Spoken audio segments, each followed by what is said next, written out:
রাধে রাধে সবাইকে, নতুন একটা ব্লগ নিয়ে আবার চলে এসেছি। আমরা দুজন মিলে ঘুরতে যাচ্ছি। কোথায় যাচ্ছি দাঁড়াও সব বলছি। এখন টাইমটা দেখে নাও কত হলো। আর আমরা বেরোবার আগে একটু রাধা মাধবের দর্শন করে নিলাম। এবার দরজায় তালা দেওয়া হয়ে গেছে। এবার আমরা গাড়ি স্টার্ট দেব আর চটপট করে বেরিয়ে পড়বো। আমরা যাচ্ছি রানীগঞ্জে বইমেলা চলছে আর আজকেই কিন্তু বইমেলা শেষ। তাই ও বলল যে চলো তোমাকেও একটু দেখিয়ে আনি। একদিন মাকে দেখিয়ে এনেছিল।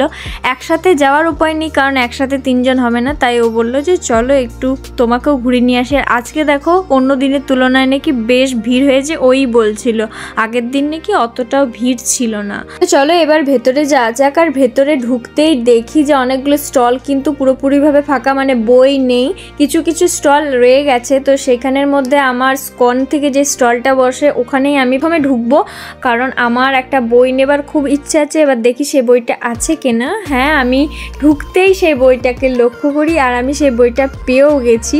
তবে বই কিনে আনলেও হবে না, বইটাকে পড়তে হবে, জানতে হবে কি আছে না আছে সব কিছু। বই পড়লে অনেক কিছু জানা যায়, শেখা যায়। তো আমরা বই নিয়ে নিয়েছি। এবার মেলাটা ঘুরছি। মেলাটা ঘুরতে ঘুরতে বেশ সুন্দর করে দেখছি যে মেলাটা সাজানো হয়েছে। মহান মহান ব্যক্তিদের মূর্তি ছিল। সেগুলো দেখার পরে ও বললো যে চলো একটু তন্দুরি চা খাওয়া যাক। তাই দুজন মিলে 2 কাপ নিয়ে নিলাম ঠান্ডা ঠান্ডা ওয়েদারে তন্দুরি চা। বই মেলাতে যেহেতু প্রোগ্রাম চলছিল তাই গান শুনতে শুনতে বেশ আমরা মজা করতে করতে চাটা কিন্তু খেয়ে নিলাম। আর আমার তন্দুরি চা খেতে কিন্তু বেশ ভালো লাগে, আমার মুখ দেখেই তোমরা বুঝতে পারবে। তারপরে চলে এসেছি মথুরা কেকের এখানে।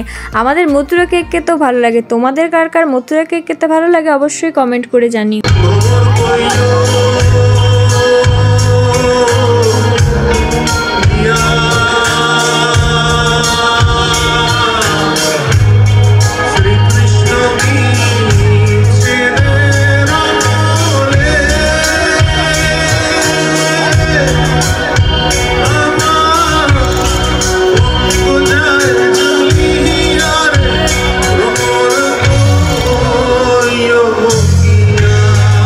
একটুখানি প্রোগ্রাম দেখার পর তারপর আমরা মেলাটা ঘুরছিলাম। তখনই আমার কলেজের বান্ধবী দেবীরূপার সঙ্গে দেখা। বেশ অনেকক্ষণ ওর সাথে সময় কাটালাম, বেশ আনন্দই লাগছিল। পুরনো অনেক স্মৃতি ভেসে উঠেছিল।